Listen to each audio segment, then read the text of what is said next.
ಎಲ್ಲರಿಗೂ ನಮಸ್ಕಾರ. Welcome to GR smart tutorials.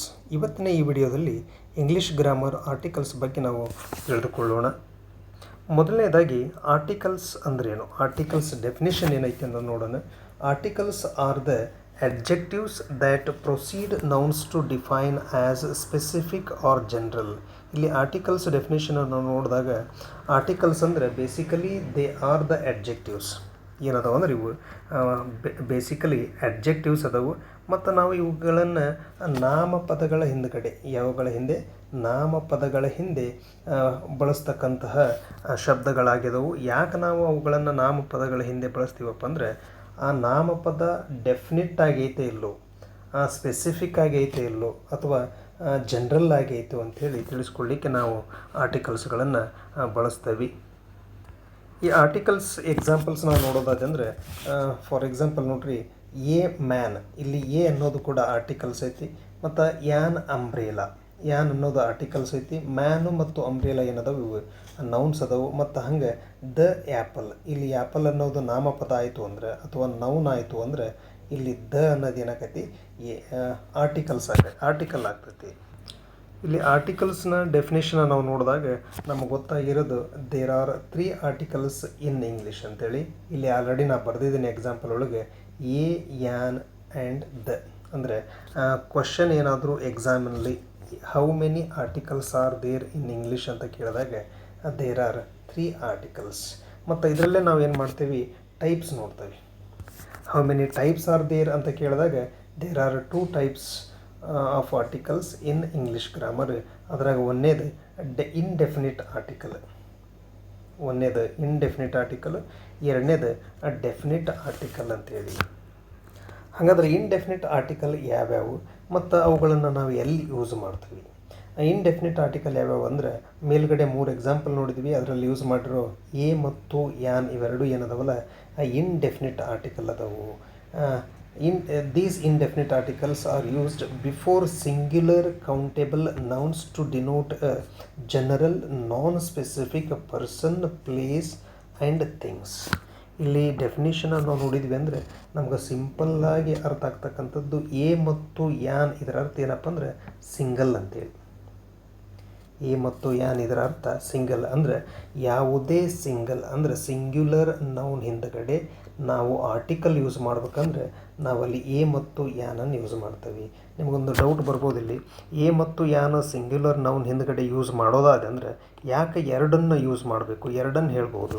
ಬರೀ ಎನ್ನು ನಾವು ಏನು ಮಾಡ್ಬೋದು, ಸಿಂಗ್ಯುಲರ್ ನೌನ್ ಹಿಂದಗಡೆ ಯೂಸ್ ಮಾಡ್ಬೋದು, ಅಥವಾ ಬರೀ ಯಾನನ್ನೇ ನಾವು ಸಿಂಗ್ಯುಲರ್ ನೌನ್ ಹಿಂದಗಡೆ ಯೂಸ್ ಮಾಡ್ಬೋದು. ಯಾಕೆ ಎ ಮತ್ತು ಯಾನ್ ಎರಡನ್ನೂ ಕೂಡ ಸಿಂಗ್ಯುಲರ್ ನೌನ್ ಹಿಂದಗಡೆ ಯೂಸ್ ಮಾಡ್ತೀವಿ ಅನ್ನೋದಕ್ಕೆ ಇನ್ನೊಂದು ಇಲ್ಲಿ ನಾವು ರೂಲನ್ನು ನೋಡ್ಬೇಕಾಗತ್ತೆ. ಯಾವಾಗ ಇಂಡೆಫಿನಿಟ್ ಆರ್ಟಿಕಲನ್ನು ಯೂಸ್ ಮಾಡಬೇಕಾದಾಗ ನಾಮಪದಗಳ ಹಿಂದುಗಡೆ ಯಾವ ರೂಲನ್ನು ನಾವು ನೋಡ್ತೀವಿ, ಇಲ್ಲಿ ಎಯನ್ನು ಯಾವಾಗ ಯೂಸ್ ಮಾಡ್ತೀವಿ ಮತ್ತು ಯಾನನ್ನು ಯಾವಾಗ ಯೂಸ್ ಮಾಡ್ತೀವಿ ಅನ್ನೋದನ್ನು ಇಲ್ಲಿ ನೋಡೋಣ.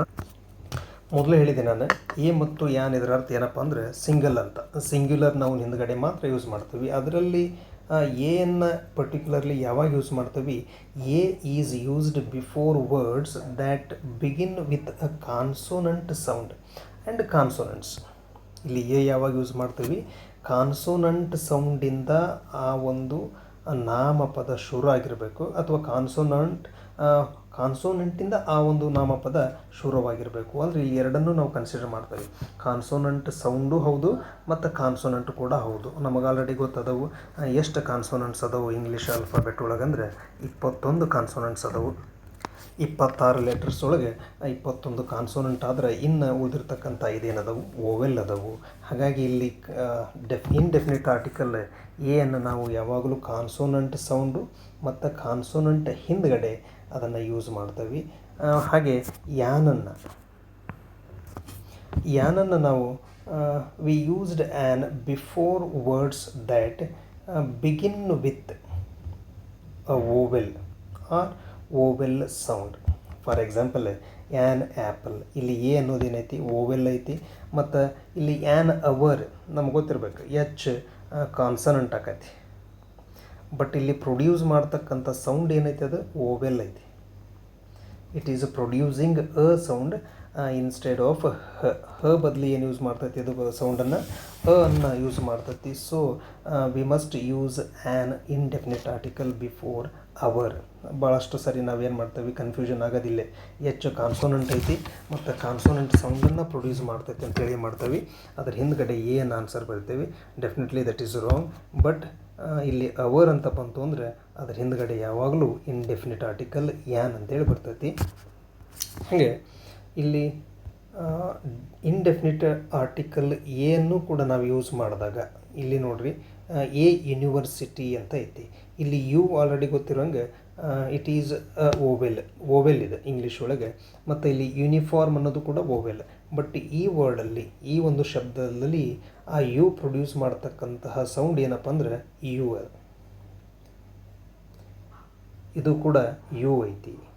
ಬಟ್ ಯುವಿಂದನೇ ಸ್ಟಾರ್ಟ್ ಆಗ್ತಕ್ಕಂತಹ ಇನ್ನೊಂದು ಶಬ್ದ ನಾವು ತಗೊಂಡ್ವಿ ಅಂದರೆ, ಫಾರ್ ಎಕ್ಸಾಂಪಲ್ ಅಂಬ್ರೇಲಾ ಐತಿ.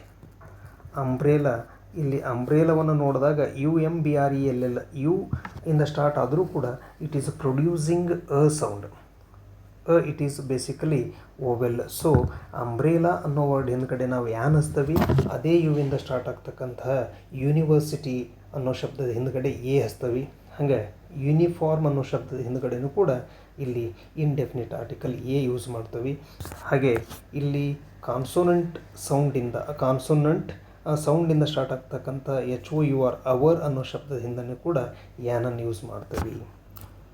ಈ ಆರ್ಟಿಕಲ್ಸಲ್ಲಿ ನಾವು ಬೇಸಿಕ್ ರೂಲನ್ನು ತಿಳ್ಕೊಂಡು ಆದಮೇಲೂ ಕೂಡ ನಮಗೆ ಈ ರೀತಿಯಾಗಿರ್ತಕ್ಕಂಥ ಶಬ್ದಗಳು ಭಾಳಷ್ಟು ಕನ್ಫ್ಯೂಷನ್ ಮಾಡ್ತವೆ. ಅದೇ ರೂಲ್ಸ್ ಹೇಳೋ ಪ್ರಕಾರ ಎ ಮತ್ತು ಯಾನನ್ನು ನಾವು ಎಯನ್ನು ಕಾನ್ಸೋನೆಂಟ್ ಸೌಂಡ್ ಹಿಂದ್ಗಡೆ ಮತ್ತು ಯಾನನ್ನು ಓವೆಲ್ ಸೌಂಡ್ ಹಿಂದ್ಗಡೆ ಯೂಸ್ ಮಾಡ್ತೀವಿ.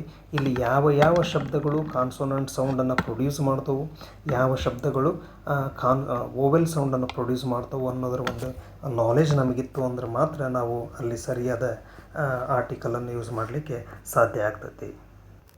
ಹಾಗೆ ಎರಡನೇ ಟೈಪು ಡೆಫಿನಿಟ್ ಆರ್ಟಿಕಲ್. ಎರಡನೇ ಟೈಪ್ ಇದರಲ್ಲಿ ಆರ್ಟಿಕಲ್ ಏನಂದರೆ ಡೆಫಿನಿಟ್ ಆರ್ಟಿಕಲ್. ಆಲ್ರೆಡಿ ಗೊತ್ತೈತೆ ನಿಮ್ಗೆ, ಡೆಫಿನಿಟ್ ಆರ್ಟಿಕಲ್ ದನ್ನು ನಾವು ಯೂಸ್ ಮಾಡ್ತೇವೆ. ಅದರ ಡೆಫಿನೇಷನ್ ನೋಡೋಣ. Definite article is used before singular or plural nouns. Singular or plural nouns when the identity of the noun is specific and known has been previously.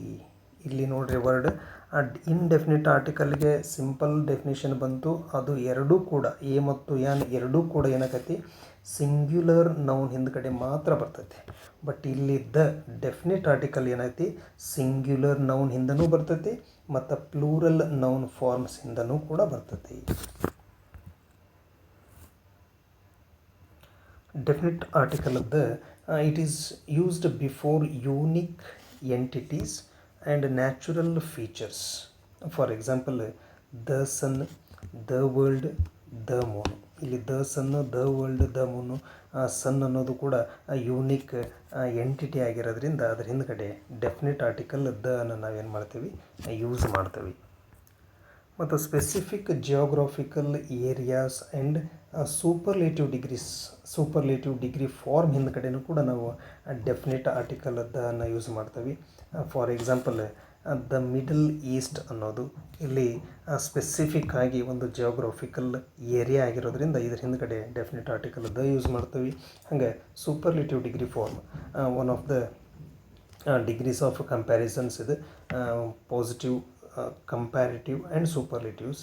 Already ಗೊತ್ತದು ನಮಗೆ. Almost S ಟಿಯಿಂದ end ಆಗ್ತಕ್ಕಂತಹ ವರ್ಡ್ಸ್ಗಳು ಏನದಾವಲ್ಲ ಅವೆಲ್ಲವೂ superlative degree forms ಆಗ್ತವೆ. ಅದರ ಹಿಂದ್ಗಡೆ ಕಂಪಲ್ಸರಿ ನಾವೇನು ಯೂಸ್ ಮಾಡ್ತೀವಿ, ದ ಅನ್ನೋ ಡೆಫಿನಿಟ್ ಆರ್ಟಿಕಲನ್ನು ಯೂಸ್ ಮಾಡ್ತೀವಿ. For example the tallest building ಐತಿ, ಅದನ್ನು ನಾವು ಸೆಂಟೆನ್ಸ್ ಒಳಗೆ ಯೂಸ್ ಮಾಡೋದಾದ್ರೆ that is the tallest building, he is the most handsome, she is the most beautiful girl. ಈ ರೀತಿ ಸೂಪರ್ಲೇಟಿವ್ಸ್ ಡಿಗ್ರಿ ಯೂಸ್ ಮಾಡಿದ್ವಿ ಅಂದರೆ ವಾಕ್ಯದಲ್ಲಿ ಅದ್ರ ಹಿಂದ್ಗಡೆ ಯಾವಾಗಲೂ ನಾವು ಡೆಫಿನಿಟ್ ಆರ್ಟಿಕಲ್ ಅದನ್ನು ಯೂಸ್ ಮಾಡಬೇಕು. So it is the right and appropriate usage of definite article the ಆಗ್ತದೆ. ಹಾಗೆ ಮುಂದೆ ನಾವು ದ ಡೆಫಿನಿಟ್ ಆರ್ಟಿಕಲ್ ಯೂಸ್ ನೋಡೋದಾದರೆ before institutions names and religious text ಅಂದರೆ ರಿಲೀಜಿಯಸ್ ಬುಕ್ಸ್ ಆಗಲಿ ಆ್ಯಂಡ್ ನ್ಯೂಸ್ ಪೇಪರ್ಸ್ ನೇಮ್ಗಳಾಗಲಿ ಅವುಗಳ ಹಿಂದ್ಗಡೆ ನಾವೇನು ಮಾಡ್ತೇವೆ ಡೆಫಿನೆಟ್ ಆರ್ಟಿಕಲ್ ದ ಯೂಸ್ ಮಾಡ್ತೀವಿ. ಫಾರ್ ಎಕ್ಸಾಂಪಲ್ ದ ಬೈಬಲ್ ಆಗ್ತೈತಿ, ದ ಗೀತಾ ಅಂದರೆ ಭಗವದ್ಗೀತಾ ಆಗ್ತೈತಿ, the Hindu, the times of India. ಈ ರೀತಿಯಾಗಿ ನಾವು ರಿಲೀಜಿಯಸ್ ಬುಕ್ಸ್ಗಳಾಗಲಿ ಅಥವಾ ನ್ಯೂಸ್ ಪೇಪರ್ಗಳಾಗಲಿ ಅವುಗಳ ಹಿಂದೆ ನಾವು ಡೆಫಿನೆಟ್ ಆರ್ಟಿಕಲ್ ದನ್ನು ಯೂಸ್ ಮಾಡ್ತೀವಿ. ಮತ್ತು ಎಲ್ಲೆಲ್ಲಿ ನಾವು ಡೆಫಿನೆಟ್ ಆರ್ಟಿಕಲ್ ಅದ ಯೂಸ್ ಮಾಡ್ತೀವಪ್ಪ ಅಂದರೆ before musical instrument for example the piano, the guitar, the tabla. ಈ ರೀತಿ ಮ್ಯೂಸಿಕಲ್ ಇನ್ಸ್ಟ್ರೂಮೆಂಟ್ ನಾವೇನಾದರೂ ವಾಕ್ಯದಲ್ಲಿ ಯೂಸ್ ಮಾಡಿದ್ವಿ ಅಂದರೆ ಅದರ ಹಿಂದುಗಡೆ ಡೆಫಿನೆಟ್ ಆರ್ಟಿಕಲ್ ಅದನ್ನು ನಾವು ಯೂಸ್ ಮಾಡಲೇಬೇಕಾಗ್ತದೆ. ಹೀಗೆ ನಾವು ಇವತ್ತಿನ ಕ್ಲಾಸ್ನೊಳಗೆ ಆರ್ಟಿಕಲ್ಸು ಮತ್ತು ಆರ್ಟಿಕಲ್ಸ್ ಯೂಸೇಜ್ ಅಂದರೆ ಆರ್ಟಿಕಲ್ಸ್ ಅಂದ್ರೆ ಏನು, ಆರ್ಟಿಕಲ್ಸ್ ಡೆಫಿನಿಷನ್ ಏನು, ಆರ್ಟಿಕಲ್ಸ್ ಟೈಪ್ಸ್ಗಳು ಯಾವ್ಯಾವ ಅದಾವೆ ಅನ್ನೋದ್ರ ಬಗ್ಗೆ ನೋಡಿದ್ವಿ. ಹಂಗೆ ಇದೇ ಕ್ಲಾಸ್ ಒಳಗೆ ನಾವು ಇಲ್ಲಿ ಒಂದಿಷ್ಟು ಪ್ರಾಕ್ಟೀಸ್ ಕ್ವಶನ್ಸ್ ಅದಾವೆ. ನಾವೇನು ತಿಳ್ಕೊಂಡ್ವಿ ಇಷ್ಟೊತ್ತು ಅದರಲ್ಲಿ ಏನು ಕಲ್ತ್ವಿ ಅನ್ನೋದನ್ನು ಇಲ್ಲಿ ರಿಮೆಂಬರ್ ಅಂದರೆ ನೆನಪಿಟ್ಕೊಳ್ಳಿಕ್ಕೆ ನಮಗೆ ಈ ಒಂದು ಪ್ರಾಕ್ಟೀಸ್ ಕ್ವಶನ್ಸ್ ಭಾಳ ಹೆಲ್ಪ್ ಮಾಡ್ತಾವೆ. ಒಂದೊಂದು ನೋಡ್ತಾ ಹೋದ್ವಿ ಅಂದರೆ ಫಸ್ಟ್ ಒನ್ ಏನೈತಪ್ಪ ಅಂದರೆ ಇದೆ, she is dash honest person ಅಂತ ಐತಿ. ಫಸ್ಟ್ ಒನ್ ಏನು, she is dash honest person. ಯಾವ ಒಂದು ಆರ್ಟಿಕಲ್ ಇಲ್ಲಿ ಸೂಟ್ ಆಗ್ತೈತಿ, ಯಾವ ಒಂದು ಆರ್ಟಿಕಲ್ ಹಾಕಿದ್ವಿ ಅಂದ್ರೆ ಅದು ವಾಕ್ಯ ಕರೆಕ್ಟ್ ಆಗ್ತೈತಿ. ನಿಮಗೆ ಗೊತ್ತು ಆಗಿರ್ಬೇಕು. ಇಲ್ಲಿ ನಾವೇನು ಯೂಸ್ ಮಾಡ್ತೀವಿ, ಯಾನನ್ನು ಯೂಸ್ ಮಾಡ್ತೀವಿ.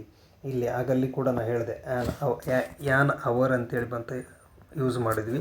ಹಾಗೆ ಇಲ್ಲಿ ಆನೆಸ್ಟ್ ಅನ್ನೋ ವರ್ಡ್ ಇರೋದ್ರಿಂದ ಇದು ಎಚ್ಚಿಂದ ಸ್ಟಾರ್ಟ್ ಆದರೂ ಕೂಡ ಇಟ್ ಈಸ್ ಪ್ರೊಡ್ಯೂಸಿಂಗ್ ವೋವೆಲ್ ಸೌಂಡ್ ಆಗಿರೋದ್ರಿಂದ ಇದನ್ನು ನಾವೇನು ಮಾಡ್ತೀವಿ, ಆ್ಯನ್ ಅನ್ನೋ ಒಂದು ಆರ್ಟಿಕಲ್ ಇಂಡೆಫಿನಿಟ್ ಆರ್ಟಿಕಲನ್ನು ಯೂಸ್ ಮಾಡ್ತೀವಿ. ಹಾಗೆ ಸೆಕೆಂಡ್ ಒನ್ ಹೋಗೋದಾದಂದರೆ dash sun rises in the east. ನಾನು ಮೊದಲೇ ಹೇಳಿದೆ ಪರ್ಟಿಕ್ಯುಲರ್ ಎಂಟಿಟಿ ಅದರ ಹಿಂದ್ಗಡೆ ನಾವೇನು ಯೂಸ್ ಮಾಡ್ತೀವಿ, ಡೆಫಿನಿಟ್ ಆರ್ಟಿಕಲ್ ದ ಯೂಸ್ ಮಾಡ್ತೀವಿ. ಹಾಗೆ ಮೂರನೇದು ನೋಡೋದಾದಂದರೆ I saw dash ₹1 on the floor. ಇಲ್ಲಿ ಈ ಕ್ವಶನ್ ಒಳಗೆ ಮತ್ತೆ ನಾವು ಕನ್ಫ್ಯೂಷನ್ ಆಗೋ ಒಂದು ಚಾನ್ಸ್ ಐತಿ. ಯಾಕಂದರೆ ONE ಆಲ್ರೆಡಿ ಓವೆಲ್ ಆಗೈತಿ. ಬಟ್ ಇಲ್ಲಿ ಪ್ರೊಡ್ಯೂಸ್ ಮಾಡ್ತಕ್ಕಂತಹ ಒಂದು ಸೌಂಡ್ ಯಾವುದಪ್ಪ ಅಂದರೆ ಕಾನ್ಸೋನೆಂಟ್ ಸೌಂಡ್. ಸೊ ಇಲ್ಲಿ ಇಂಡೆಫಿನಿಟ್ ಆರ್ಟಿಕಲ್ ಏನು ನಾವು ಯೂಸ್ ಮಾಡ್ಬೇಕಾಗ್ತೈತಿ. ಭಾಳಷ್ಟು ಜನ ಏನು ಮಾಡ್ತೀವಿ ನಾವು ಅಂದರೆ ಇಲ್ಲಿ ಇರೋದ್ರಿಂದ ಓವೆಲ್ ಇರೋದ್ರಿಂದ ಯಾನ್ ಬರ್ತೈತಿ ಅಂತೇಳಿ ಅನ್ಕೊಳ್ತೇವೆ. ಬಟ್ ಇಲ್ಲಿ ಹಿಂದ್ಗಡೆ ನಾವು ಇಂಡೆಫಿನಿಟ್ ಆರ್ಟಿಕಲ್ ಯಾನ್ ಯೂಸ್ ಮಾಡಬೇಕು. ಇಲ್ಲಿ ನಾಲ್ಕನೇ ಎಕ್ಸಾಂಪಲ್ ನೋಡೋದಾದರೆ ಹಿ ಈಸ್ ಡ್ಯಾಶ್ MLA. ಇಲ್ಲಿ ಪರ್ಟಿಕ್ಯುಲರ್ಲಿ ಈ ಕ್ವಶನ್ಗೆ ನಾವು ಮೋಸ್ಟ್ ಆಫ್ ದ ಟೈಮ್ ಇಲ್ಲಿ ಇರೋದ್ರಿಂದ ನಾವು ಬರ್ತೈತಿ ಅಥವಾ ಹಚ್ಬೇಕು ಅನ್ನೋದನ್ನು ಅನ್ಕೊಳ್ತೀವಿ. ಬಟ್ ಇಲ್ಲಿ ಎಕ್ಸಾಕ್ಟ್ ಆನ್ಸರ್ ಏನಾಗತ್ತಪ್ಪ ಅಂದ್ರೆ he is an MLA. Confusion ಆಗೋದು ಬೇಡ. ಇಲ್ಲಿ ಅನ್ನೋ ಒಂದು ವರ್ಡ್ ಏನೈತಲ್ಲ, ಇದು ಅನ್ನೋದು ಕೂಡ ಅನ್ನೋ ಒಂದು ಸೌಂಡಿಂದ ಏನಾಗ್ತೈತಿ ಪ್ರೊಡ್ಯೂಸ್ ಆಗ್ತೈತಿ ಮತ್ತು ಸ್ಟಾರ್ಟ್ ಆಗ್ತೈತಿ. ಹಾಗಾಗಿ ನಾವು ಹಿ ಈಸ್ ಆ್ಯನ್ MLA ಈ ರೀತಿಯಾಗಿರ್ತಕ್ಕಂತಹ ಶಬ್ದಗಳು ಯಾವುವು ಅಂದರೆ MLA ಅನ್ನೋ ರೀತಿಯಾಗಿ ಇರ್ತಕ್ಕಂತಹ ಶಬ್ದಗಳು ಯಾವಪ್ಪ ಅಂದರೆ FBI, NRI ಈ ರೀತಿಯಾಗಿ. ಇಲ್ಲಿ MLA ಪ್ರೊಡ್ಯೂಸ್ ಮಾಡಬೇಕಾದಾಗ ಆ ಸೌಂಡನ್ನು ಪ್ರೊಡ್ಯೂಸ್ ಮಾಡಬೇಕಾದಾಗ ನಾವು ಬಿಗಿನಿಂಗ್ ಅನ್ನೋ ಓವೆಲ್ ಸೌಂಡನ್ನು ಯೂಸ್ ಮಾಡ್ತೀವಿ. ಸೊ ನಾವಲ್ಲಿ ಯಾನನ್ನು ಯೂಸ್ ಮಾಡ್ತೀವಿ. ಇಲ್ಲಿ ಅನ್ನು ಕೂಡ ನಾವು ಪ್ರೊಡ್ಯೂಸ್ ಮಾಡಬೇಕಾದಾಗ ಅನ್ನೋ ಒಂದು ವರ್ಡನ್ನು ಯೂಸ್ ಮಾಡ್ತೀವಿ.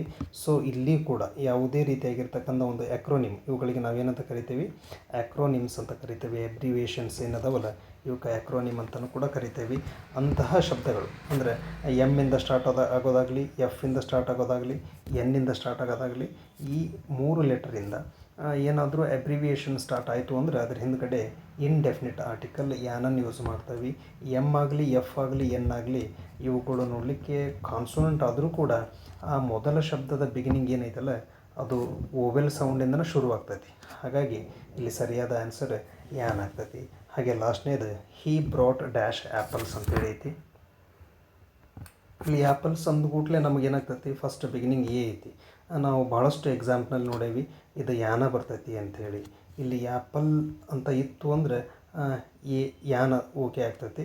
ಬಟ್ ಇಲ್ಲಿ ಆ್ಯಪಲ್ಸ್ ಅಂದರೆ ಪ್ಲೂರಲ್ ಫಾರ್ಮ್ ಇರೋದ್ರಿಂದ ಇಲ್ಲಿ ಡೆಫಿನಿಟ್ ಆರ್ಟಿಕಲ್ ಯೂಸ್ ಮಾಡ್ತೀವಿ. ಯಾವುದೇ ನೌನ್ ಫಾರ್ಮ್ ಆ ಪ್ಲೂರಲ್ ಫಾರ್ಮ್ ಇತ್ತಪ್ಪ ಅಂದರೆ ಅದ್ರ ಹಿಂದ್ಗಡೆ ಯಾವಾಗಲೂ ನಾವೇನು ಯೂಸ್ ಮಾಡ್ಬೇಕಂದ್ರೆ ಡೆಫಿನಿಟ್ ಆರ್ಟಿಕಲ್ದನ್ನು ಯೂಸ್ ಮಾಡ್ತೀವಿ. ಸೊ ಇವತ್ತಿನ ಕ್ಲಾಸ್ನೊಳಗೆ ನಾವು ಕಂಪ್ಲೀಟಾಗಿ ಆರ್ಟಿಕಲ್ಸ್ ಅಂದ್ರೆ ಏನು, ಆ ಡೆಫಿನಿಷನ್ ಅಂದ್ರೆ ಏನು, ಆ ಡೆಫಿನಿಷನ್ ಏನು, ಮತ್ತು ಟೈಪ್ಸ್ ಏನು, ಮತ್ತು ಎಕ್ಸಾಂಪಲ್ಸ್ಗಳೇನು ಅನ್ನೋದನ್ನು ತಿಳ್ಕೊಂಡ್ವಿ. ಹಾಗೆ ಮುಂದಿನ ಕ್ಲಾಸ್ನೊಳಗೆ ಇನ್ನೂ ಹೆಚ್ಚಿನ ಗ್ರಾಮರ್ ಪಾಯಿಂಟ್ಸ್ಗಳನ್ನು, ಗ್ರಾಮರ್ ಕ್ಲಾಸ್ಗಳನ್ನು ನಾವು ನೋಡ್ತಾ ಹೋಗೋಣ. ಇಷ್ಟೊತ್ತು ಈ ವಿಡಿಯೋ ನೋಡಿದ್ದಕ್ಕಾಗಿ ಥ್ಯಾಂಕ್ ಯು ಸೋ ಮಚ್. ಹಾಗೆ ಈ ವಿಡಿಯೋ ನೋಡಿದ ಮೇಲೆ ದಯವಿಟ್ಟು ನೀವು ಸಬ್ಸ್ಕ್ರೈಬ್ ಮಾಡಿರಿ, ಒಂದು ಲೈಕನ್ನು ಕೂಡ ಕೊಡಿರಿ, ಹಾಗೆ ಹೆಚ್ಚಿನ ಸಂಖ್ಯೆ ಒಳಗೆ ಶೇರ್ ಮಾಡಿರಿ ಅಂತ ಕೇಳ್ತಾ ಈ ವಿಡಿಯೋನ ಎಂಡ್ ಮಾಡ್ತೀನಿ. Thank you so much.